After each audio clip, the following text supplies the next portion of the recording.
Hey guys, so today we are going to be learning how you can transfer your analog video to digital video.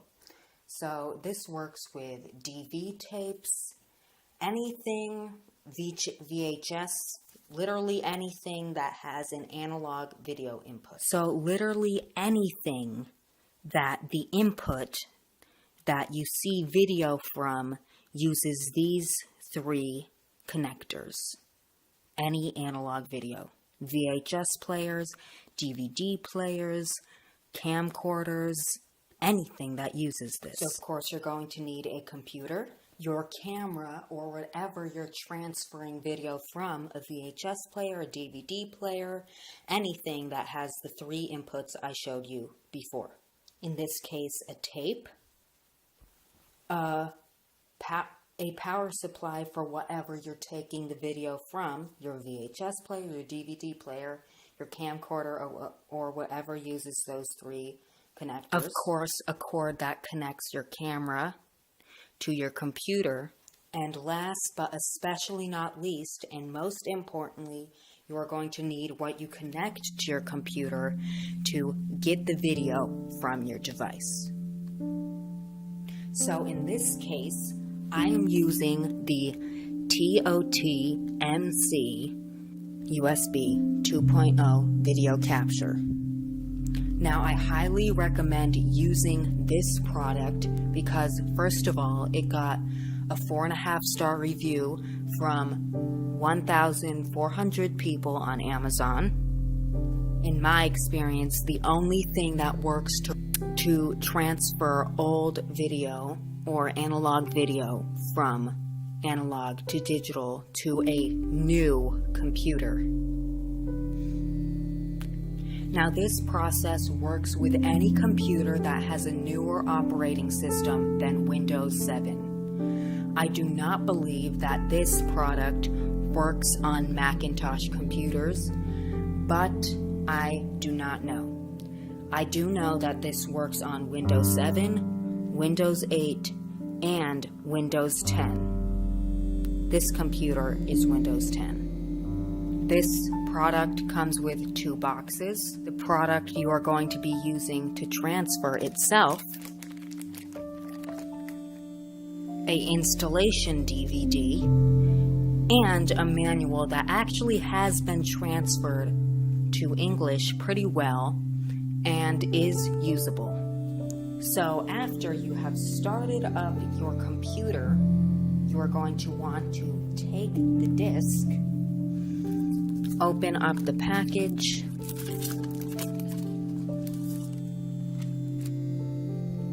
open your disk drive, whether external or part of your computer,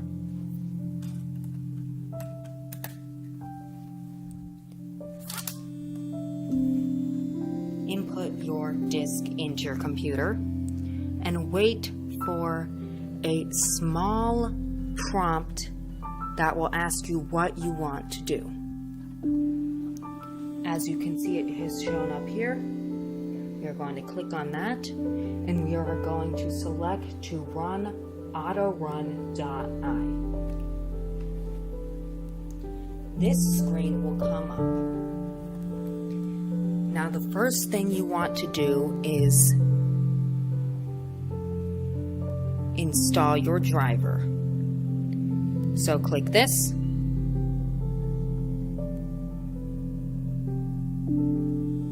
It may take a second. Say yes. Wait for the program to set itself up. And in my case, I have already installed the driver, but this wizard will take you through what it needs to take you through to install the driver. In my case, I'm just going to press cancel because I have already installed the driver.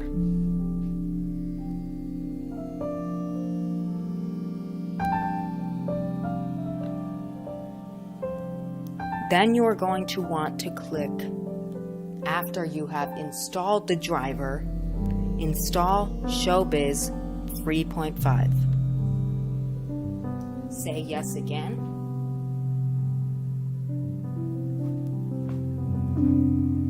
And wait for the program to set itself up.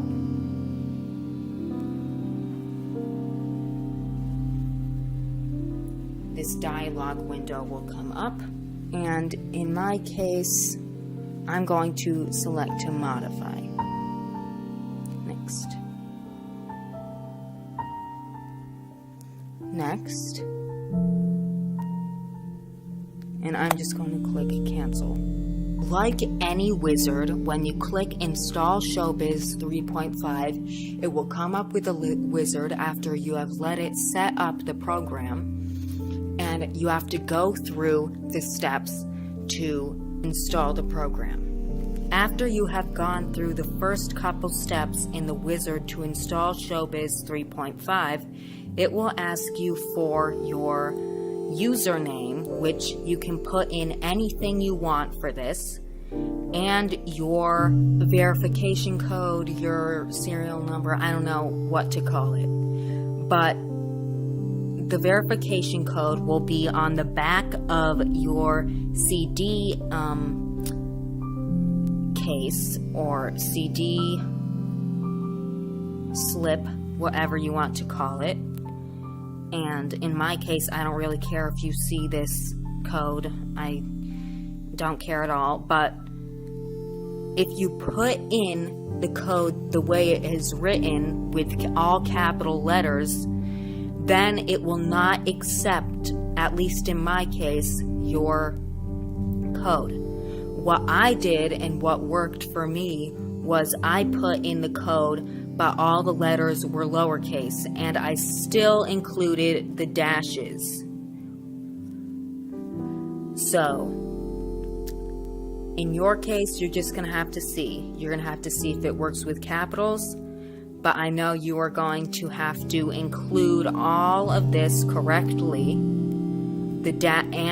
After you have put in your verification code and a username, and the program installs itself and you click finish, all you need to do from here is eject the disk.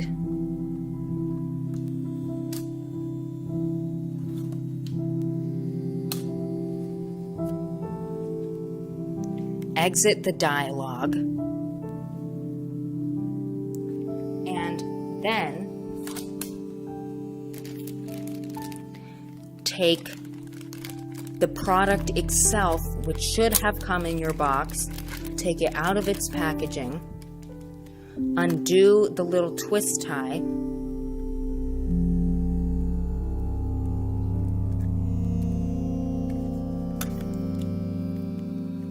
and plug it into your computer via USB port. Now, in my case, my computer already recognizes the device. It has already been set up. But in your case, doing this for the first time, you are going to want to plug it into your computer. A dialog should show up saying that the device is being set up. Then, after a while, another dialog should come out saying that the device has finished being set up. You have to wait for this to happen. The next thing you're going to do is this. You want to make sure that this icon, if you can see it, here, let me get closer. You are going to make sure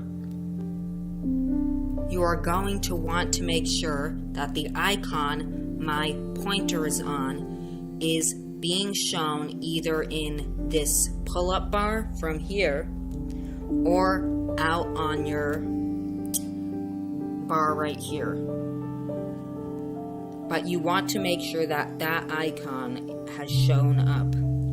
After you have verified that that icon has shown and this device is connected via a USB port into your computer, you are going to want to connect your camera. After you have verified that that icon is showing, you are going to want to take the cord, in your case, any cord that has these three cords, that you're connecting to your VHS, DVD player, or your camera that I showed you toward the beginning of the video, and connect it to the product, the TOTMC video capture device. Take the 3 output headers and put them into the input headers on the product, the TOTMC product. In my case, I'm using these 3 headers, but in your case, you may be using an S-video output. You can also use this to record from. You have to color match them. Yellow to yellow, white to white, and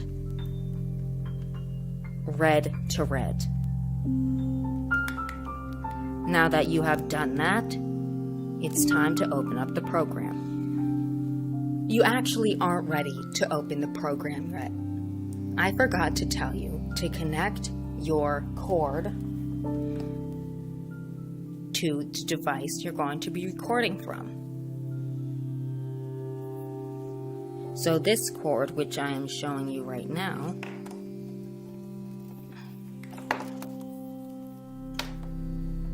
the end, which could be the same exact thing as the 3 connectors that I just showed you, needs to plug in to the device you're going to be recording from. So in this case, at the front of my camera, there's a little connector, basically like the audio output you might be listening to from on your computer right now, that I'm going to connect my device into.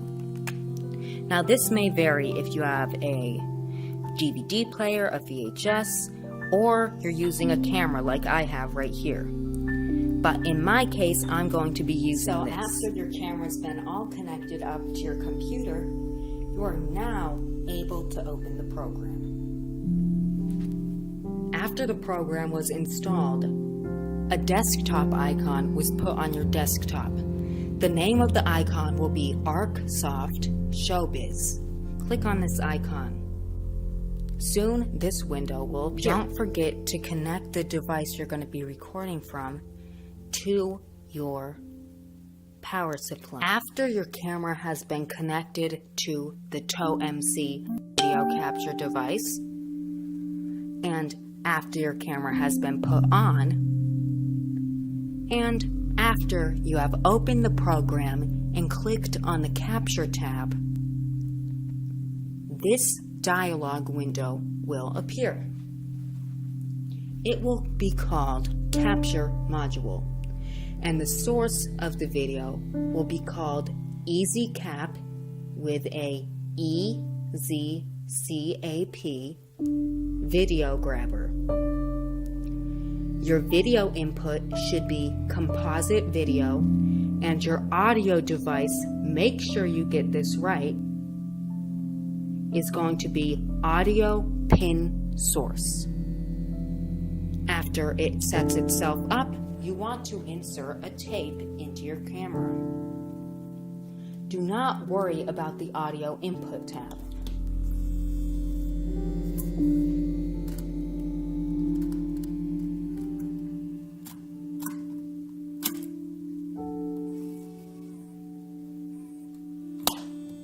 After you have inserted your tape, you can go to Device Settings.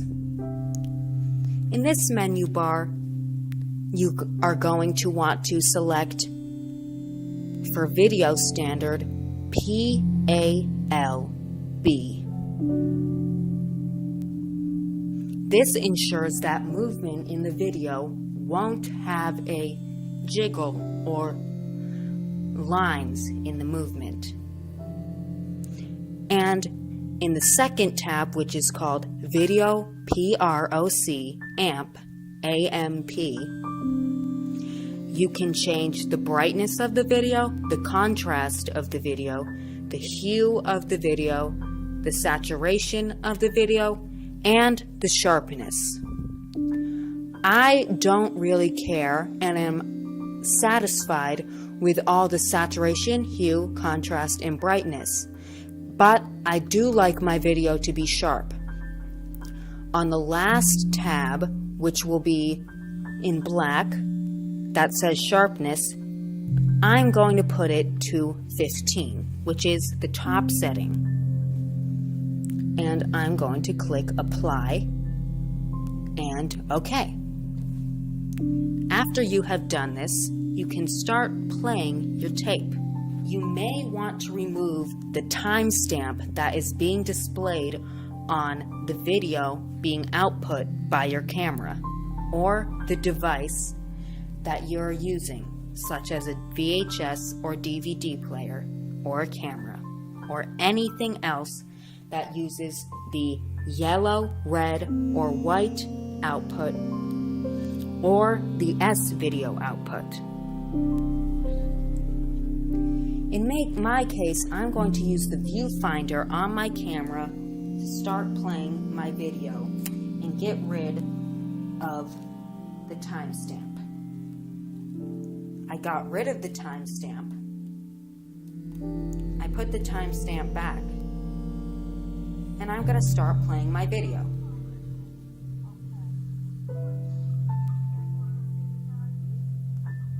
I'm going to get rid of the timestamp. I don't like that being in my videos.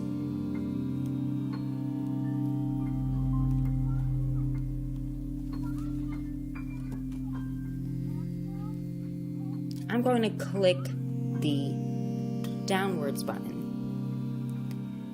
After your video has started playing, or when you start playing your video on your camera or device, you are going to want to click the red capture button.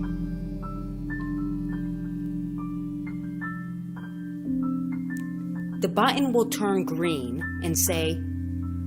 and will give you an option to stop the video. The video will still stream in this area, and it will tell you the amount of time you have been recording. You can also set a time that you want to record the video. If you want to record video for 10 minutes, 20 minutes, or an infinite amount of time, you can do this. In my case, I just let the video record. I don't set a time. I'm going to click stop. After you have done that, the dialog window will disappear and your content that you just recorded will appear in the media box with a red line around it. You can change it between storyboard and timeline to insert the video. I prefer timeline. I'm going to drag the video from the media box and put it into the video thing. It will say drag and drop here. After doing that, the video will show and the audio will be loaded in. You can zoom in and out in this dialog right here. You can record multiple clips, as you can see, and drag and drop them into this area on the timeline or in the storyboard like this. After you have edited your clips, added extra sound, you can add 2 extra sound, as in a narration or music, whatever you want to add in. But in my case, I'm just going to leave it with the video audio. After you have done that and finished editing your video, trimming it, or otherwise, you can go to the Produce tab. In the Produce tab, you have 3 selections. You can go straight to YouTube if that is what you wish to do. You can create a file that will be on your computer and can be uploaded to the cloud and YouTube, either way, or just by creating a file on your computer, or you can directly burn it to a DVD if you wish so on your optical drive. In my case, I'm just going to create a file. This dialog window will show up, and it gives you several options for what kind of video you want to record. You can go to Setting here to change the quality of your video. You can change the file format, the video resolution, the aspect ratio, the frame rate, the bit rate, the audio sample rate, the amount of audio channels, and the audio bit rate. After you have done the selected settings, which I already have done, click Save at the bottom of this dialog. After you have done that, click the Browse window. In here, you can find a place where you want to store your video, on your desktop in Documents, Music, Videos. In my case, I'm going to be using the Videos tab, and I made a new folder called Uncompressed Camcorder Videos. You'll know why I called it this later. After I've clicked on this, other videos that I've recorded and produced are showing up. I am recording in MP4 format. You can keep the name that they give it or name it your own name. I'm just not even going to name it. Well, actually, I will just for you. That's just, here. Let's name it Video. Save. Click the Save button. And after you have done everything you wanted to do, go to the bottom and click Start. This dialog will show up and show you the progress it has done to exporting your video. In my case, it's going fairly quick because I recorded only a small amount of video. After the program has finished exporting your video, it will show up with this dialog. It will say, Create Processed, Finish Successfully. Now, it may come up with a dialog window, and I have not experienced this, that it said, the create process finished unsuccessfully, but most likely you will be met with this dialog window with this dialog. Say OK, and you can keep editing, capturing, or producing, but in my case, I'm just going to X out. I'm going to close the program, and I do not want to save the project. But if you do want to save the project, a dialog window will show asking you to name your project, and you can save it, and it will be accessible later. In my case, I don't want to save the project. I'm going to say no. The window will disappear, and your media will be ready to be viewed. I'm going to go into the File Explorer and find the media I just recorded. Here's the video. That's called video. And I'm going to go into it. Oh.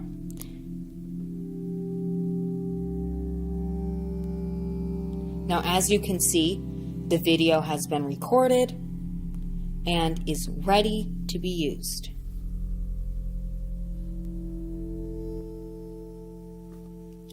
And the audio does come out.